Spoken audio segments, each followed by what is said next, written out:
সনাতন ধর্মে শ্রীকৃষ্ণ জন্মাষ্টমীর বিশেষ তাৎপর্য রয়েছে। কৃষ্ণপক্ষের অষ্টমী তিথিতে মাসিক জন্মাষ্টমী পালিত হয়। এই বিশেষ দিনে ভক্তরা সারাদিন উপবাস করে এবং ভক্তিভরে পূজা অর্চনা করেন। ধর্মীয় বিশ্বাস অনুযায়ী এই দিনে উপবাস ও পূজা করলে জীবনে সুখ, সমৃদ্ধি এবং মনোকামনা পূর্ণ হয়।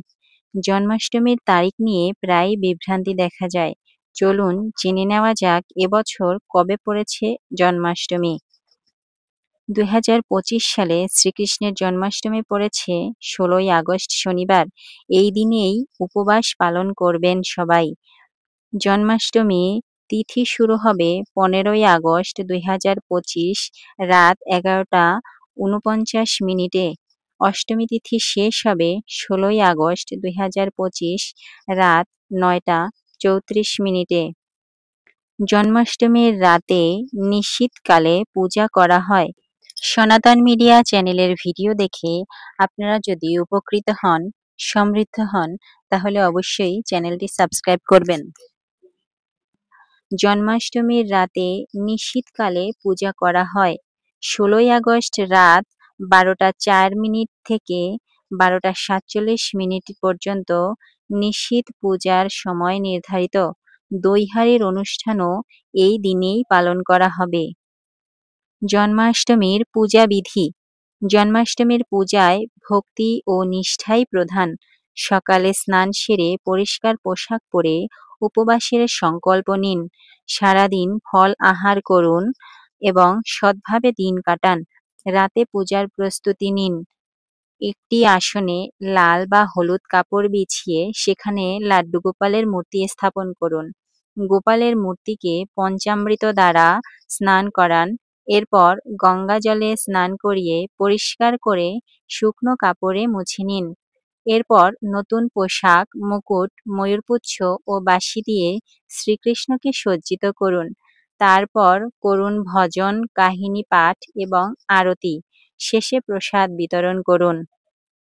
শ্রীকৃষ্ণের জন্ম ও ঐতিহাসিক প্রেক্ষাপট। শ্রীকৃষ্ণ জন্মগ্রহণ করেছিলেন মথুরার নগরীতে রাজা বসুদেব ও মা দেবকীর অষ্টম সন্তান হিসেবে। সেই সময় মথুরার সিংহাসনে ছিল নিষ্ঠুর ও স্বৈরাচারী রাজা কংস, যিনি ছিল দেবকীর ভাই, এবং দৈববাণী কংসকে সতর্ক করে দেয় যে দেবকীর সন্তানই হবে তার মৃত্যুর কারণ। এই ভবিষ্যৎবাণী শুনে কংস আতঙ্কিত হয়ে দেবকী ও বসুদেবকে কারাগারে বন্দী করে রাখে এবং তাদের প্রতিটি সন্তানকে হত্যা করে। তবে অষ্টম সন্তান জন্মগ্রহণের রাতে অলৌকিকভাবে কারারক্ষীদের ঘুম পেয়ে যায়, শৃঙ্খল খুলে যায় এবং বসুদেব শ্রীকৃষ্ণকে নদী পেরিয়ে গোকুলে নন্দ যশোদার কাছে রেখে আসেন।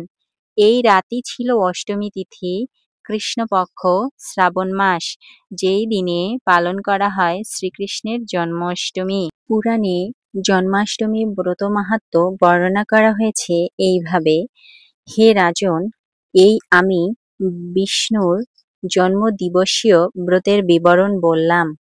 এটি শ্রবণেও সকল পাপ নষ্ট হয়, পরন্তু যিনি এই ব্রত আচরণ করেন তার না জানি কত ফলই হয়ে থাকে। যে মানব বা মানবী এই ব্রত আচরণ করে সে ইহজন্মেই অতুল ঐশ্বর্য প্রাপ্ত হয়ে থাকে।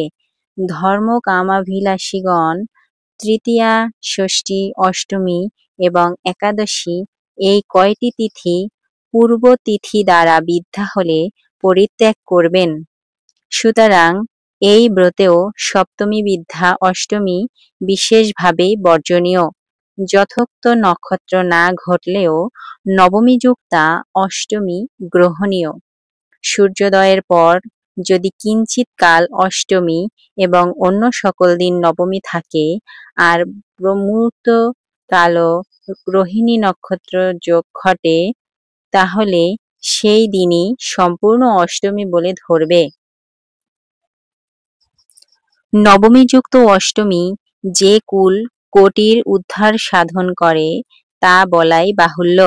হে রাজন, এই অষ্টমী যদি পল পরিমিতি সপ্তমী দ্বারাও বিদ্ধ হয় তথাপি সুরাবিন্দু পৃষ্ঠ গঙ্গা জল কলসের ন্যায় তা পরিত্যাজ্য। দিলীপ বললেন, কে আগে এই ব্রত করেছিলেন, কার দ্বারা বা এটি প্রকাশিত হয় এবং এই ব্রত করলে কিরূপ পুণ্য হয়? হে মহামুনে, তা আমার নিকট বলুন। বশিষ্ঠ বললেন, মহারাজ চিত্রসেন অত্যন্ত পাপ পরায়ণ ছিলেন। তিনি অগম্যাগমন, ব্রাহ্মণের স্বর্ণস্তেয়, সদা সুরাপান এবং নিয়ত যথেচ্ছ মাংস ভক্ষণ করতেন। রাজা চিত্রসেন এইরূপে পাপযুক্ত হয়ে প্রতিনিয়ত প্রাণীবধে নিয়ত থাকতেন এবং পতিত চণ্ডালগণের সাথে সর্বদা আলাপ করতেন। এহেন রাজা একদা মৃগয়ায় মনোনিবেশ করলেন। বনের ভিতর বাঘ আছে জানতে পেরে তিনি সেখানে তাকে বেষ্টন করলেন এবং দূতগণকে বললেন, আমি একে নিধন করব, অন্য কেউ একে বধ করলে সে আমার বদ্ধ হবে। সেই বাঘ কিন্তু রাজার সামনে পালিয়ে গেল। রাজা তখন লজ্জিত ভাবে বাঘের পেছন অনুসরণ করতে লাগলেন। তিনি সতর্কতার সাথে বাঘ বিনাশের জন্য অনেক ক্লেশ, অনেক দুঃখ পেলেন। পিপাসায় তার অনেক ক্লেশ হলো। তিনি সন্ধ্যাকালে যমুনার তীরে আসলেন। ওই দিন কৃষ্ণের জন্মদিন, রোহিণী যুক্তা অষ্টমী তিথি। হে নরাধীপ, ওই দিন দেবকন্যাগণ গন্ধ, পুষ্প, ধূপ, দীপ ও নানা সুশোভন উপহার দ্রব্য দ্বারা যমুনার তীরে জন্মাষ্টমী ব্রত করছিল। পূজার গন্ধ, পুষ্প ও কুসুম্ব আদি মনোহর দ্রব্য দেওয়া হয়েছিল। বহু গুণান্বিত অন্ন দর্শনে রাজার ভোজনের ইচ্ছা হলো। রাজা বললেন, অন্নের অভাবে আজ আমার প্রাণ নিশ্চয়ই বহির্গত হবে। স্ত্রীগণ বললেন, হে রাজন, হরির জন্মাষ্টমী দিনে আপনি ভোজন করবেন না। যে ব্যক্তি কৃষ্ণ জন্মদিনে অন্ন ভোজন করে তার গৃধ্র, খড়, কাক ও গোমাংস ভক্ষণ করা হয়। ফলে জন্মাষ্টমী দিনে ভোজন নরগণের কি কি ছিদ্রই না উৎপন্ন হয়ে থাকে। হে নৃপ, যে ব্যক্তি দেহে প্রাণ থাকতে জয়ন্তী ব্রত না করে, জয়ন্তী তিথিতে উপবাস না করে, যম মন্দিরই তার শাসনের স্থান হয়। জয়ন্তী তিথিতে ভোজন করলে যথাবিধি নিত্য যা দান করা হয় তাও পিতৃগণ ভোজন করেন না, তারা সকলেই পতিত হয়ে থাকেন।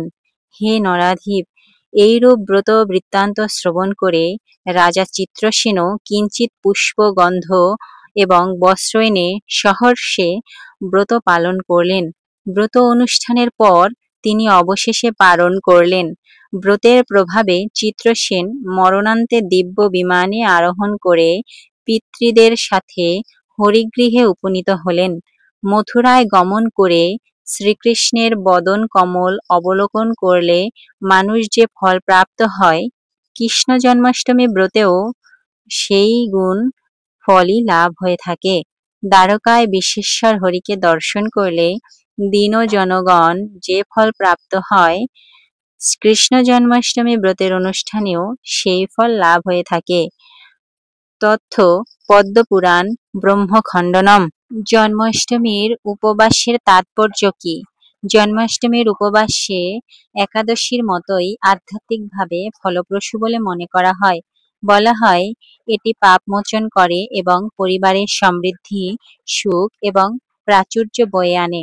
নিঃসন্তান দম্পতিদের জন্য ভগবান শ্রীকৃষ্ণের উপাসনা করা এবং ভক্তি সহকারে উপবাস পালন করা বাঞ্ছনীয়, কারণ এটি তাদের সন্তান সন্ততি লাভের আশীর্বাদ করে।